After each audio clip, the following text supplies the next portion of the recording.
Yeah, this is Speak On It. My name is Malik. Thanks to CAN TV, we've been able to be here this morning, and I'm saying morning deliberately. Friday, November the 6th, after the presidential and others election. And we are still being manipulated, even exploited by the so-called media, treated like yo-yos and spinning tops. And they spinning this thing the way they want to spin it. And, we just need to understand what's happening here. Some of the state departments in many states, Secretary of State, the numbers that they have don't coincide with the numbers that the so-called media is reporting. Special interests. But there's something very basic, and I think we need to keep this in mind. There are those special interest groups that made it very clear that they would spend millions of dollars to be sure Trump was not dead. And the truth of the matter is, if you can just come to this picture here for a minute, they did spend millions, and they still spending millions. Because what happens is this. You see this Negro? One candidate said, I ain't gonna do nothing for Negroes special. I don't even acknowledge them. They don't merit reparations. Him and his vice president. Then he got the audacity to insult us. But this is who you weeping over.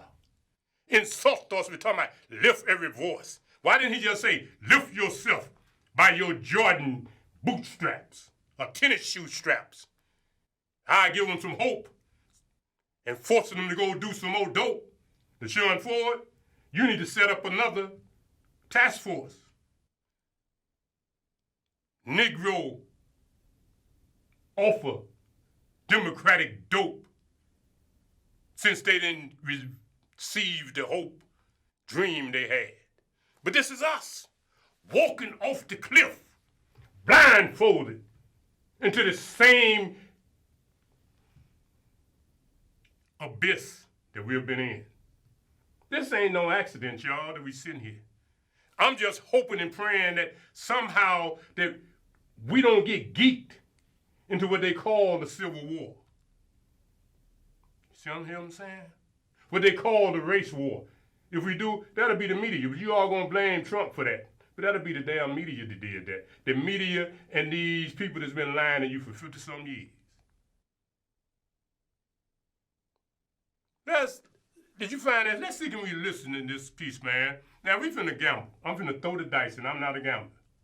But I've learned that, lately, anything I try to do on this damn Facebook or YouTube, man, they block it for every chance they get. But I'm gonna try to play this song, and they're gonna probably, I don't know, this show might not even get seen because they're gonna say I violated some type of damn copyright. But I want you to listen to this song, and I want you to see where you are. Yeah, yeah, yeah, yeah, yeah. Walk with the fool, then you shall be fooler. Walk with the wise, then you shall be wiser. Walk with the proud, then you shall be scornful. Walk with the meek, you shall inherit this earth. So wipe your weeping eyes. Consider your way. Wipe your weeping eyes. You got to consider.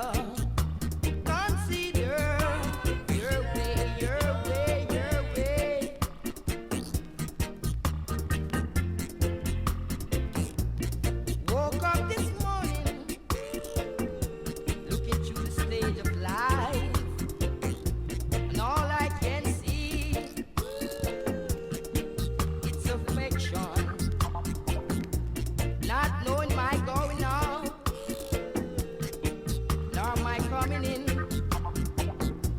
Deep down in my heart, it's affection. So wipe your weeping eyes. You got to consider your way, your way, your way, your way, cedar, consider your way. Yes.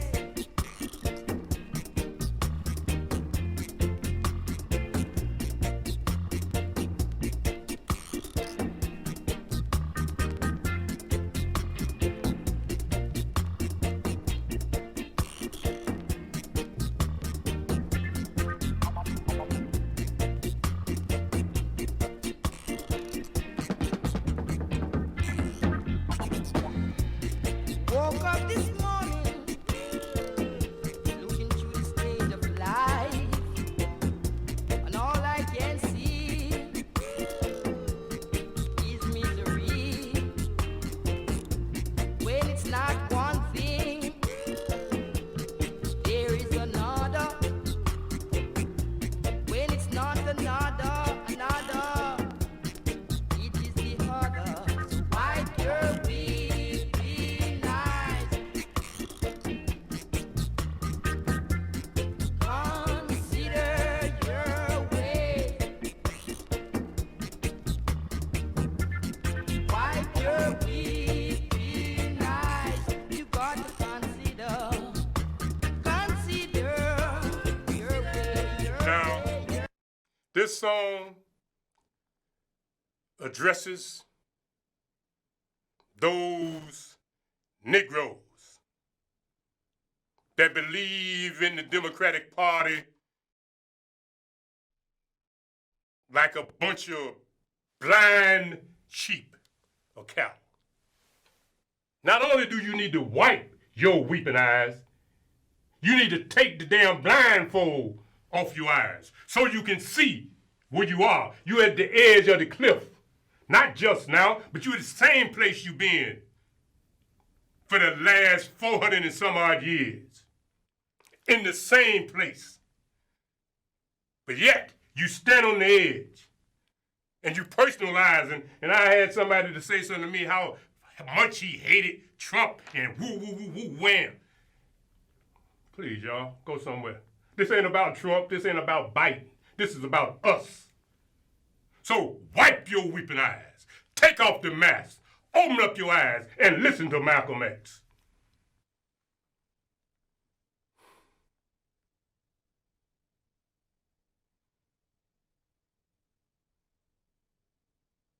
Anytime you throw your weight behind a political party that controls 2/3 of the government and that party can't keep the promise that it made to you during election time, and you're dumb enough to walk around continuing to identify yourself with that party, you're not only a chump, but you're a traitor to your race.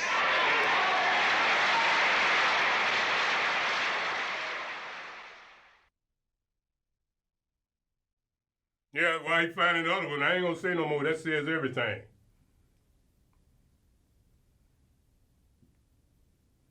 We going fast because I got a lot of clips I want to get in and I don't want to do a whole lot of talking.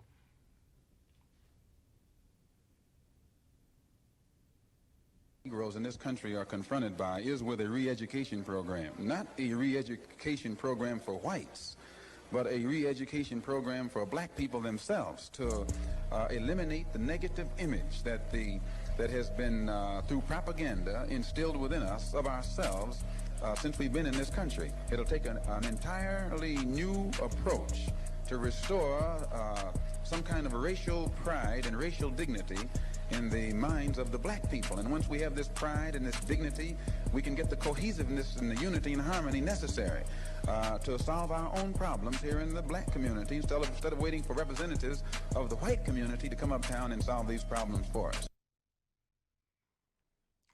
Now, if you can find the one with the young lady that tells us about the role of the woman as it relates to some of this that's happening, and then we'll just follow whatever way the spirit carry you, Amari, we'll deal with that. But I want this young lady to come behind Malcolm if she can, because, you know, this thing between the Negro male and the Negro female. Is is drenched with Not our her, blood. but she'll do. Because you see, so many of our ancestors was killed because we have never accepted slavery. We had to live on it, but we've never wanted it. So we know that this flag is drenched with our blood. So what the young people are saying now, give us a chance to be young men, respected as a man. As we know, this country was built on the black backs of black people across this country. And if we don't have it, you ain't gonna have it either, because we gonna tear it up. That's what they saying. And people ought to understand that. I don't see why they don't understand that. They know what they've done to us. All across this country, they know what they've done to us.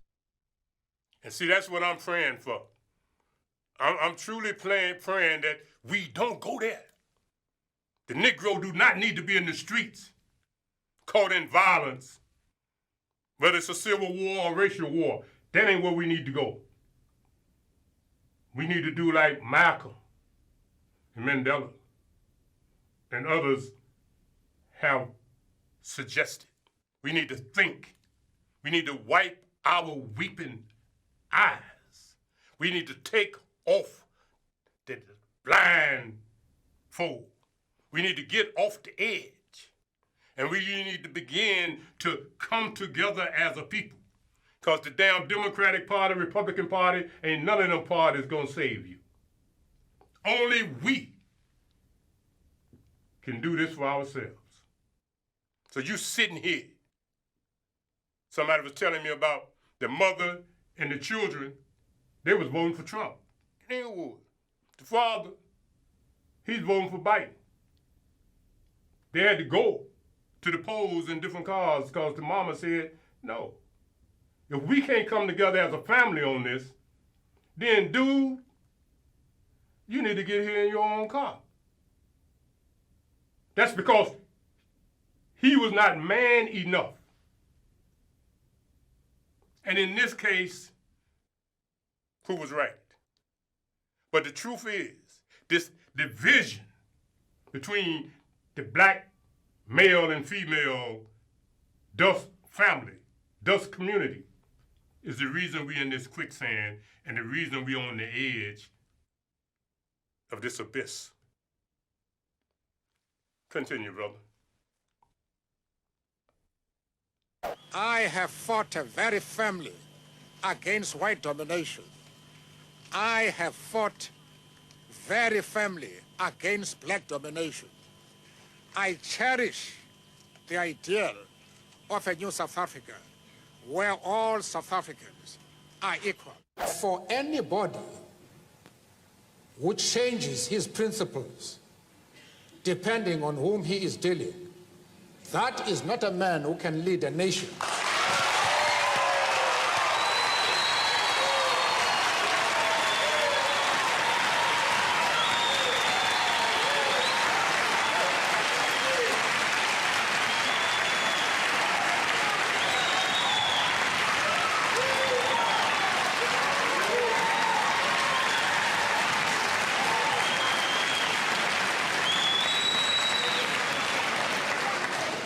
Apparently, Mr. Coppel, you have not listened to my argument. If you have done so, then you have not been serious in examining it. I have replied to one of our friends here that I have refused to be drawn into the differences that exist between various communities inside the USA. You have not commented that I am going to offend anybody by refusing to involve myself in the internal affairs of the USA, of the USA.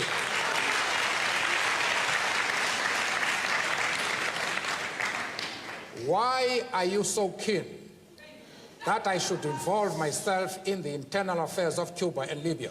No. I expect you to be consistent.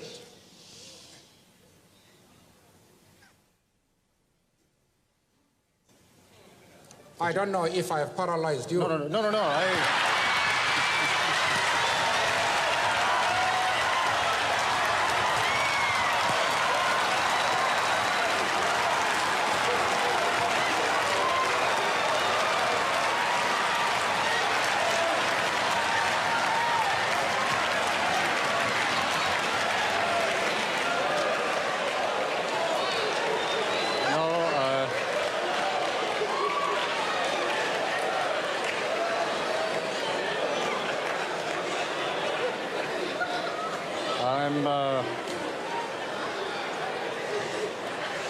I'm afraid, Mr. Mandela, that paralysis does not set in quite that easily in my case.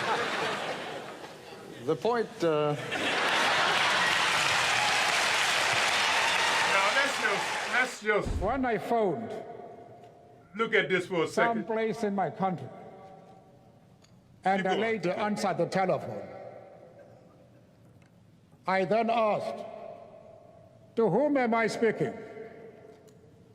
She said, you're speaking to me. I said, well, lady, I know I'm speaking to you, but what's your name? She said, who are you to ask for my name? What's your name? I say, well, lady, as soon as you tell me your name, I'll tell you mine. But as we argued as to who should tell his or her name, she became very cross. And she said, you seem to be a backward person.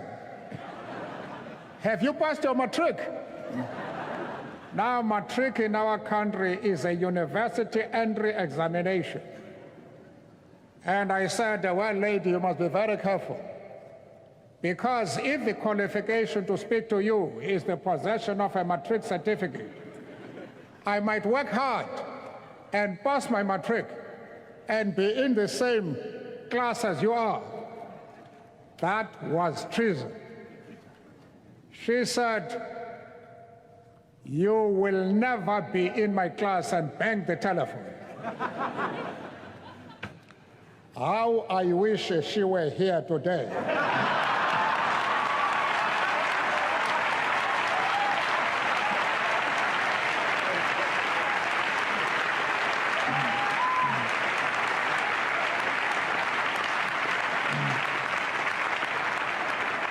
She would now discover that I have achieved more than pass my matric. The very right to be human is denied every day to hundreds of millions of people as a result of poverty and the unavailability of basic necessities such as food, jobs, water and shelter, education, health care, and a healthy environment. As I sit in Kuno, my village, and grow as ancient as its hills, I will continue to entertain the hope that there has emerged a cadre of leaders in my own country and region, on my continent, and in the world, which will not allow that any should be denied their freedom, as we were, that any should be turned into refugees, as we were, that any should be condemned to go hungry, as we were, that any should be stripped of their human dignity, as we were. The time for the healing of the wounds has come.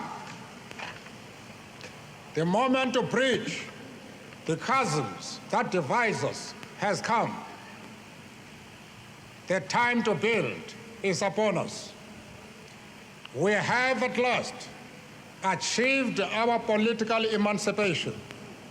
We pledge ourselves to liberate all our people from the continuing bondage of poverty, deprivation, suffering, gender, and other discrimination. We commit ourselves to the construction of a complete, just, and lasting peace. We understand it still that there is no easy road to freedom. We know it well that none of us acting alone can achieve success.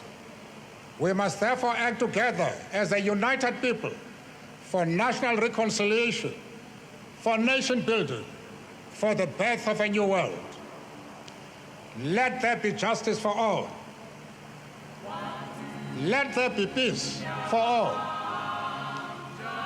The sun shall never set on so glorious a human achievement. Let freedom reign. Then you were convicted in 1964. Okay, we can move on. We can move on from for that. I wanted to encourage us to do for self. I want to encourage us in the spirit of the elder Malcolm X, Martin Luther King, Marcus Garvey, Nelson Mandela, and all of those whose names we do not call. Faye Lou Hammer. We don't have to stay on the edge. We don't have to stay blindfolded. But we got to stop sucking up on the dry tit of this white system. Biden and Trump are the same. Whichever one of them come out as the president, that ain't gonna change nothing for you, Negro. And you need to dig deep within the soul of the ancestral essence and begin to discipline yourself, recommit yourself in the spirit of those ancestors that made it possible for you to be here. But you cannot get where we need to be laying here, fighting each other over which bigot, which racist, which white supremacist love the Negro the most. The one that say, I'm gonna give you hope and let that be your dope, or the one that say, I'm gonna give you jobs, but you say he lying. Brother, let's look at this piece here. I'm not sure I understand what you mean by the black nation. I mean, black people's lives. I can't hear it, but I hope they can. Defining yourself, naming yourself, and having political power. We're a nation already without political power and military power. We're a cultural nation without political and military power. We're a nation, you know, in captivity by another people, a people who have a different, totally different culture than we have, who cannot even relate to the things that we relate to. That is the problem. And as black women, we have to be the inspiration for the nation, for our men. We have to start out into the community educating the children, educating ourselves. Because once we educate ourselves, the children will become educated, because we are the ones that teach the children. We are the ones that decorate the homes. We are the ones that are with both female and male children. We are the ones that the children look to as the image in terms of their daily education. So it is important that we don't get our values mixed up and feel that we have to educate the world. We haven't first educated ourselves. It's still always a self thing. Indeed. I mean, the world will relate to us once we can relate to ourselves. Mm-hmm. I mean, I think we're afraid of definitions and afraid to set guidelines because we might have to live by them. If you stand up and say a black woman should do this and that, then you might have to do that. But if you say, well, we don't have to say anything, you know, we can just do it. Do what? So like everybody can do their own thing. But every society needs a value system. Every society has a criteria in which they live by.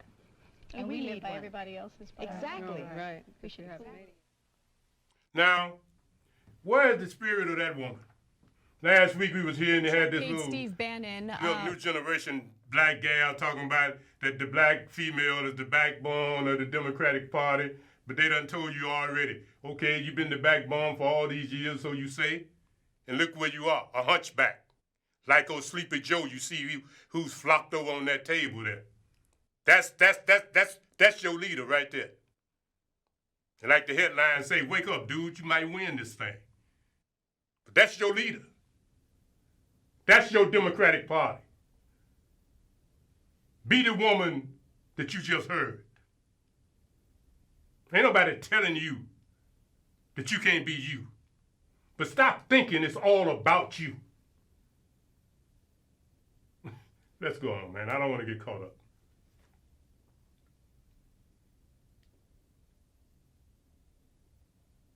What happens next and how long does it go on? Well, if you followed the Florida recount 20 years ago, you probably assume you've got some idea how this election is going to play out.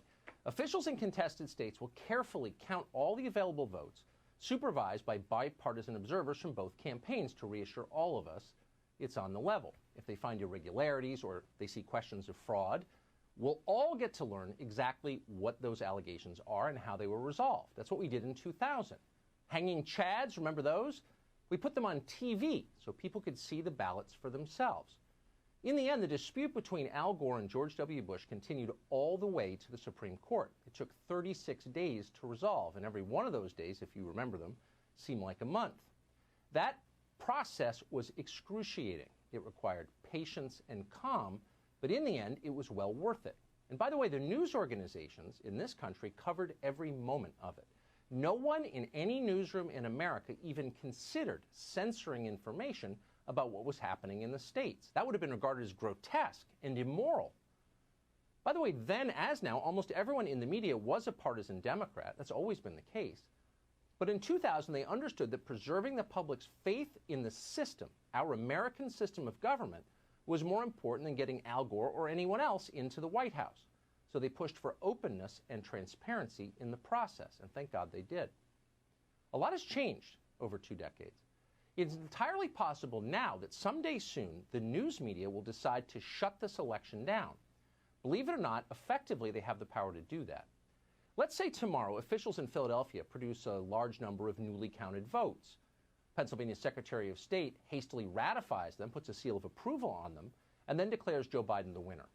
Winning Pennsylvania would put Joe Biden over the threshold of 270 electoral votes. So Joe Biden is now the president-elect. But hold on a minute. How many of the 69 million Americans who voted for Donald Trump this week would believe that and accept it? At this point, not very many. Not that anyone cares. And of course, the fact that no one cares is the reason they voted for Donald Trump in the first place. But if you cared about the country and its future, you wouldn't force Donald Trump's voters to believe this. You wouldn't force them to take you on your word. Instead, you would show them. You would convince them. You would pull back. You'd resist hasty calls. You'd make certain that we got to the bottom of any credible claim of fraud. Not all the claims are credible, some are. And you'd care. You would air the hanging chads. You'd let the process work as we did in 2000. Maybe in the end, Joe Biden would win anyway. Maybe he wouldn't.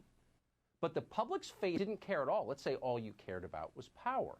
In that case, you'd go on television and declare Joe Biden the president-elect. Even as other states were still counting votes and serious questions about the legitimacy of ballots remained unanswered. You wouldn't care. You'd just shut it down.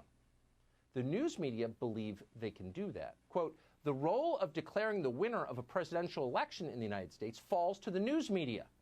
That's what the New York Times declared this week. So let's say the news networks decide to do that, shut it down. What then? Well, Donald Trump and his voters would complain, obviously. But what can they really do? They're not news anchors. They don't own their own channels. And if you wanted to stop them from complaining, it wouldn't be very hard. You would just accuse them of attacking democracy. Then you would censor their social media posts. You might even pull the president off Twitter completely. It's his main form of communication, and he doesn't own it. Jack Dorsey runs it. You'd accuse the president of spreading misinformation. And so for the sake of the nation, we can't allow that. If Trump and his voters persisted in complaining, you'd consider stronger measures. Democrats have been thinking about this for a long time, it turns out. None of the rest of us have, but they have. This summer, John Podesta played Joe Biden in an election simulation that Democrats held. In that simulation, according to reports, Podesta, quote, wanted to see what the military would do if Donald Trump refused to accept the election results. The military? So what exactly would the military do? It's shocking even to think about something like that, but others have thought about it. This summer, a retired Army colonel called Lawrence Wilkinson went on the Bill Maher show on HBO to discuss that question. As you watch the clip we're about to show you, keep in mind that Wilkinson is not a fringe figure. He's not some guy muttering to himself on a city bus. Wilkinson was once chief of staff to Secretary of State Colin Powell. Look him up. He's a famous man. He's since taught courses at a couple of famous universities. Here's what Wilkinson said. If Trump calls his base to the streets with their guns, his base owns something like 60 to 70% of the 300, 400 million guns in America. If they answer that call and come to the streets with guns, then we probably are going to have a need for the military. And then all bets are off as to how much blood might flow. How much blood might flow? So here you have one of the people who brought you the war in Iraq fantasizing out loud about killing even more civilians, in this case American citizens, Trump voters, in the streets of our cities.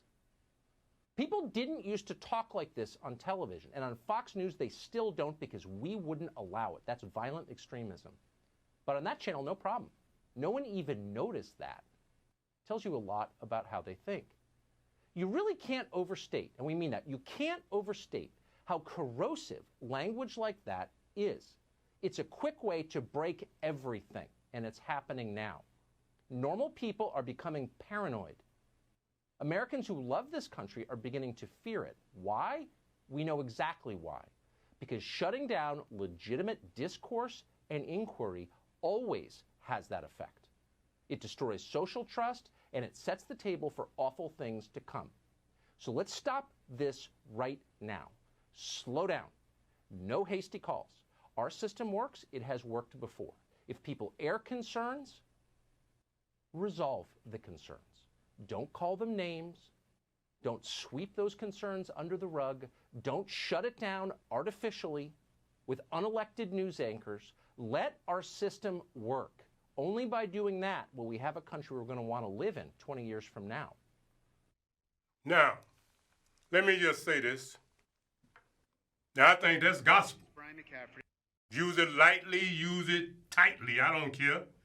But that's real talk, man. But what we have done is this. We have sit here and let the media just, play us to a frizzy. The man is right. We need to slow down. Been here before. We really have.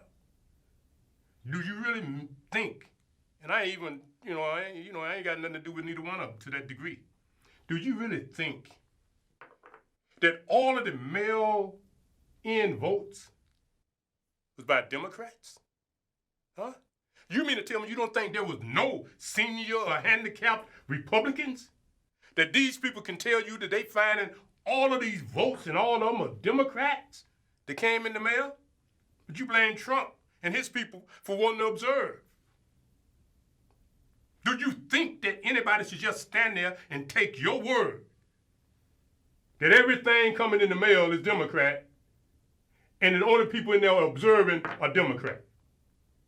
And one spot there in Michigan, we didn't even show that piece, but one spot there in Michigan shows very clearly that they had to void the whole process because those one party, see, I ain't gonna get off into that. He must be taken up for this one or whatever. No. But one party showed only one result. But when some others came in to review, they saw that there was a lot of the other party that was not there. That's why what Carson Tucker is saying is so important. The difficulty in this situation is that we have been played. But the only way we're going to get through this is to work through this. You've already demonized whoever. And maybe either one of them is whatever. But at the end of the day, little Negro kid, daddy, with your damn britches hanging down below your behind, mama with your big wobbly, blonde looking behind, stay in the house.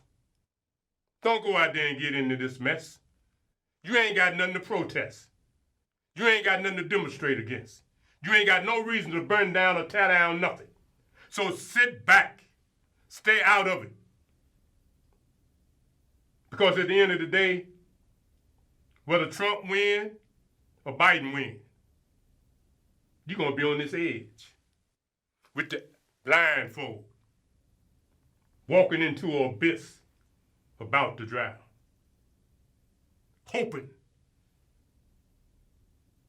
that Moses come from somewhere with a stick that becomes a snake and keep Pharaoh, whether he's Biden or Trump, from giving you what you've been getting all these years. Hope that turned you into a dope addict. What else we got, brother?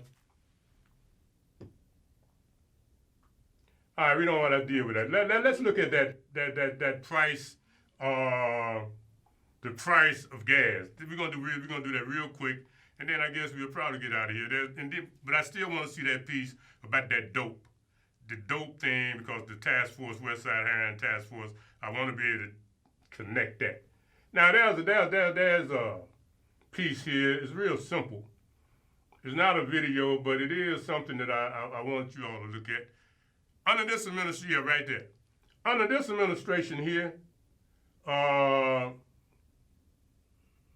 haven't paid no more than $2.59 a gallon for the last few years. Now, under that last administration that this dude, Sleepy Joe, was part of, every other week gas was up to $6 and $7 a gallon. Y'all forgot that, huh? Well, that's where we're going. We're going back to them crazy prices.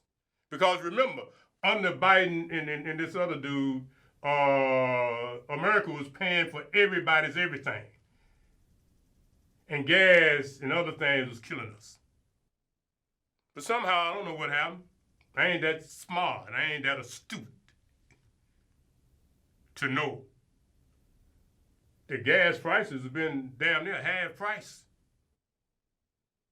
And even with all of the taxes that Pritzker and others have added to the gas price, we still, even with that brand, we still are paying less than we was paying under Biden them. But that's what you want. So if that's what it be, there it is. But I'm just saying.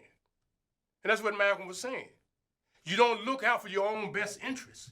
You get geeked by the media and Bloomberg and the rest of them. They geeked you, and you went for it. And it's okay for you. But it ain't okay for it to continue generation after generation. So 2024, we need to be planning for that right now. I know you all don't want to hear this, but I said it on the other venue, and I'm going to say it here. If Kanye West decide to run in 2024, why can't you give him the same respect you gave these hybrids? They weren't even Negroes. He's a billionaire. He's a Negro. You understand? So if he run, why can't we consider him and even support him? Instead of hating on him, calling him crazy. You ain't calling these other creatures that look like you but ain't you crazy. You ain't calling Trump and what's his jig crazy. But this Negro that has said that I'd like to be president, he'll be the right age, he'll have the right money. But the media, you're going to try to demonize him and you're going to go with that. But don't be saying that you didn't know there was a Negro that wanted to run. What you should be saying is, how can we help him run and win? Feel me? All right, brother, let's look at this dope thing. Because that was part of the ballot in some spots. Let's look at that and we getting out of here.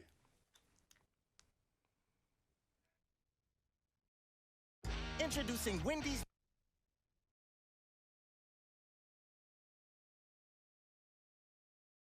Now, why this thing catching up with itself? The West Side Heroin Opioid Task Force is functioning, and I want to say in many capacities. Number one, getting the word out, raising awareness. And this is a piece of awareness I want you to listen. Presidential and Senate races, it's easy to forget candidates aren't the only thing on the ballot this election. 32 states, Washington, D.C., and Puerto Rico are voting on ballot initiatives this year. Some have big spending behind them, while others are getting less attention. To break down some of the most impactful and interesting initiatives, let's bring in Dave Weigel. He's a national political reporter for the Washington Post, and he joins us now on the phone.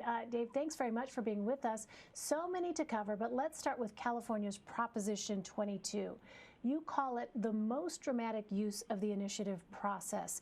Ride-hailing companies like Uber, Lyft, and DoorDash have spent more than $200 million to pass it against some intensely vocal opposition. Why?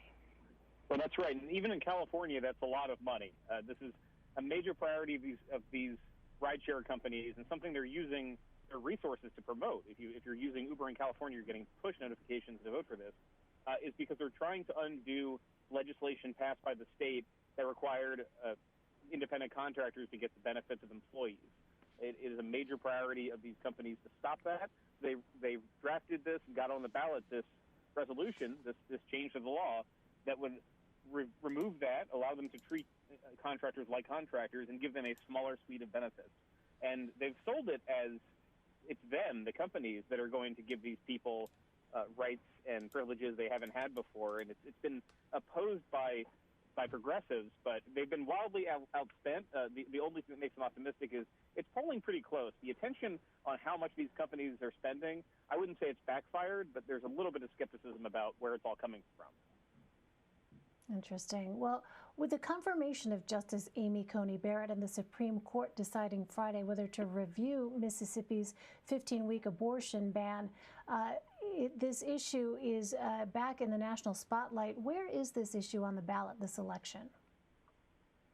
Well, in Louisiana, there's a measure that would change the state's constitution and make it clear that the right to abortion is not in it. And the same thing is happening in Colorado. The Colorado measure, unsurprisingly, if you follow the politics, is not succeeding right now. Colorado is a more moderate measure. It would cut off abortion rights after 22 weeks.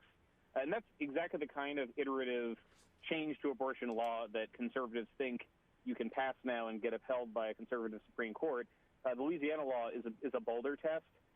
All these might be supplanted by litigation that's going on right now. There are states that are trying to go for much further reaching bans in the hopes that the court undoes Roe. But these measures, I think, they might be some of the last restrictions passed statewide if that happens, because the ball might move to activists trying to write abortion rights into state constitutions. There's a long period of what are so-called trigger laws where states are going to ban the process or restrict the process if Roe is overturned. So this Louisiana measure is kind of the last one of those on the ballot this year. Well, one of the more common ballot initiative issues we hear about is drug legalizations. Several states have voted to legalize medicinal or recreational marijuana over the past decade, and more states have the chance this year. But THC is not the only drug on the ballot. Tell us more about that. Well, that's right. Oregon and Washington, D.C. both have ballot initiatives that would decriminalize natural hallucinogenic drugs. So not LSD, but mushrooms, psilocybins, things like that. And the Oregon one, this is a state that has been basically, with the exception of one poorly written marijuana legalization measure, has been legalizing.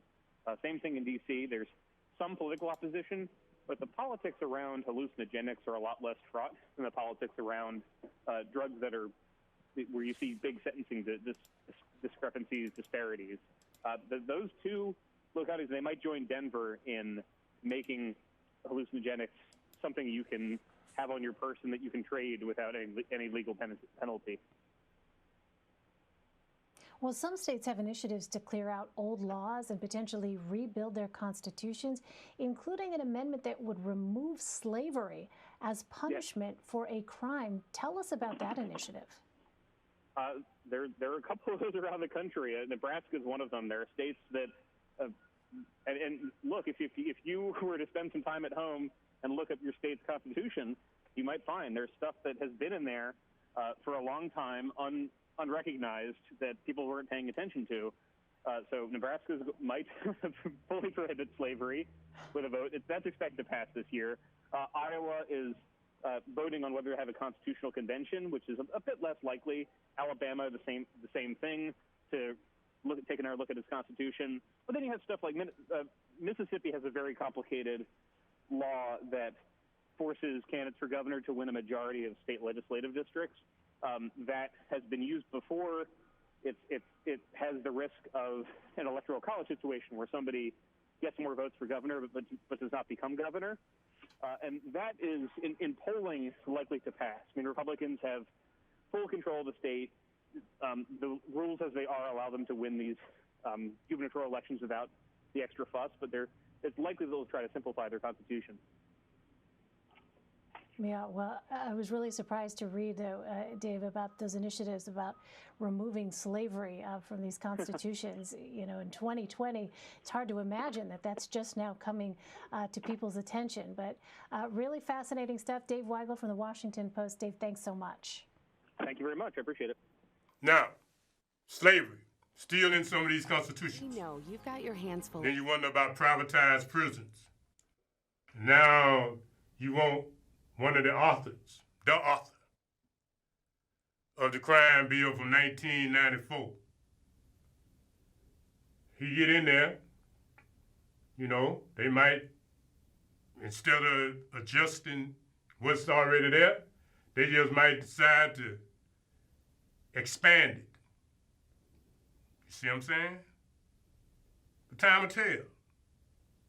But before we go there, I really want to salute the Illinois citizens, because Illinois spent over $4 million flooding the Negro community and other communities with the propaganda of the so-called fair tax. And I'm so proud of the fact that there are arrogants, talking about those politicians and preachers, to think that everybody was asleep and that they would vote for a fair tax where fair wasn't even on the ballot. And you know what happened with Negroes. Negroes didn't see it, so they went on, even if they would have been programmed. One little preacher, pastor, turned himself into a prostitute out there with a sermon, sermonizing the fair tax. Politicians, fair tax. At the end of the day, the people said, nope. You think we're going to believe that Pritzker will be behind something that's going to make him spend more money? You politicians, you preachers, you think everybody's stupid. Everybody ain't that stupid. Because we know what you did with the lottery and other things. It was a trick. But the people saw through the trick. But y'all wasted $4 million.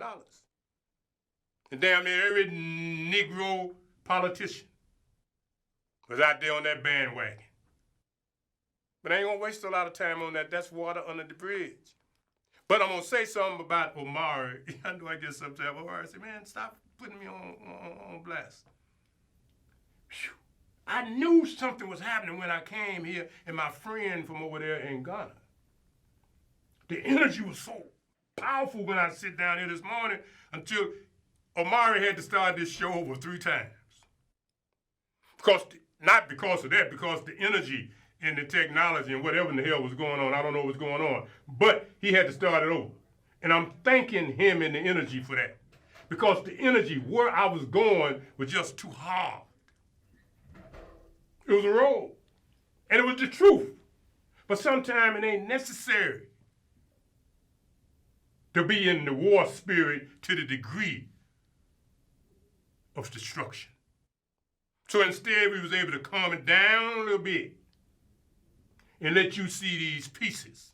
Let you think about your position on the edge. Let you see the lightning behind you, the waves in front of you, the fall that your feet are on, the blindfold that's on your face, and be able to tell you, Negro, take off the blindfold.